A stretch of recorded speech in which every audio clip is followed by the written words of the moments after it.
Bonjour mesdames et messieurs et bienvenue dans ce flash d'information. Le vice-président de la République a échangé hier jeudi avec une quarantaine d'étudiants de la Business School de l'Université de Harvard aux États-Unis d'Amérique. Ces étudiants sont en Côte d'Ivoire dans le cadre d'une série de voyages d'études et de découvertes dans plusieurs pays du monde. Soulignons que cette université est l'une des écoles de management les plus réputées au monde. Il s'est ouvert hier ici à Abidjan, précisément à Port-Boué, sur le site du futur parc d'exposition, route de l'aéroport international Félix Houphouët-Boigny, la première édition de la foire du Made in Côte d'Ivoire FOMCI. Cet événement est organisé par le ministère du Commerce, de l'Industrie et de la Promotion des petites et moyennes entreprises.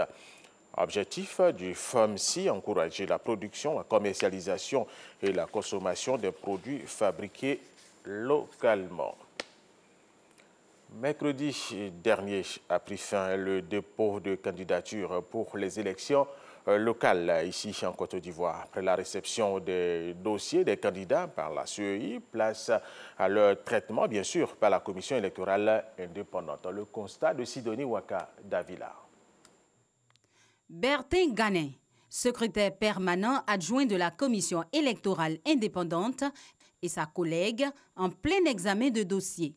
Au lendemain de la clôture des dépôts de candidature, la CEI entame ainsi l'étape du traitement des dossiers. Après le traitement informatique, nous faisons un traitement physique des dossiers. Je prends un dossier donné, il y a les règles fixées par la loi. Par exemple, il faut un certain nombre de conseillers pour les municipales, de conseillers résidents et de conseillers non résidents. Pour les régionales, il faut un certain nombre de conseillers par rapport aux différents départements.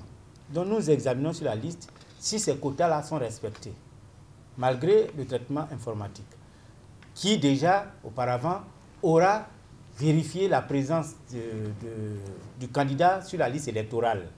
La CEI dénonce toutefois l'affluence au dernier jour du dépôt de candidature, alors que cette phase était ouverte depuis le 14 août. Malgré les vacances judiciaires, la justice fonctionne. On ne peut pas valablement dire que les vacances judiciaires ont impacté négativement sur les délais de dépôt. On dit qu'il veut voyager loin, ménage sa monture. On sait qu'on est candidat, ce n'est pas une surprise.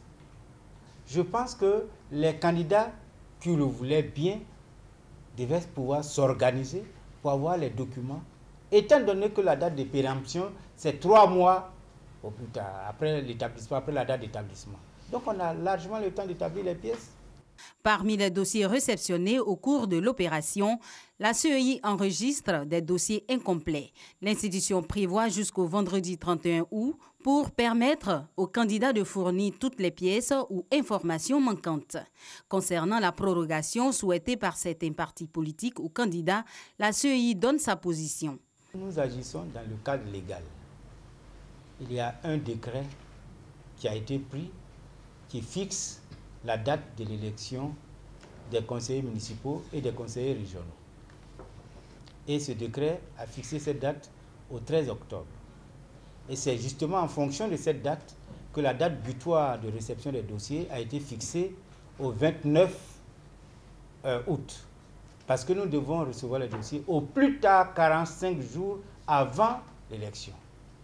Et donc, nous avons respecté, pour ce qui nous concerne, la date butoir du dépôt des dossiers. Nous envisageons et nous organisons pour faire en sorte que les élections se déroulent à la bonne date, c'est-à-dire au 13 octobre 2018.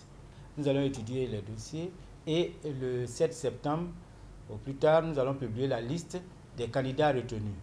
Maintenant, s'il y en avait qui pensent qu'il y a un contentieux, ils saisissent les tribunaux compétents, les organismes compétents pour le règlement de ces contentieux éventuels. Alors que les différents dossiers reçus doivent franchir plusieurs étapes au cours de leur traitement, impossible pour la CEI de faire pour l'heure un point chiffré des dossiers. Autre information, de violents combats entre milices rivales ont repris jeudi en fin d'après-midi au sud de la capitale libyenne Tripoli, quelques heures seulement après l'annonce d'un cessez-le-feu qui devait marquer la fin des violences. Et enfin, une trentaine de morts. Selon le ministère de la Santé, 27 personnes ont été tuées, 91 autres ont été blessées, la plupart des civils. Et nous terminons avec cette information.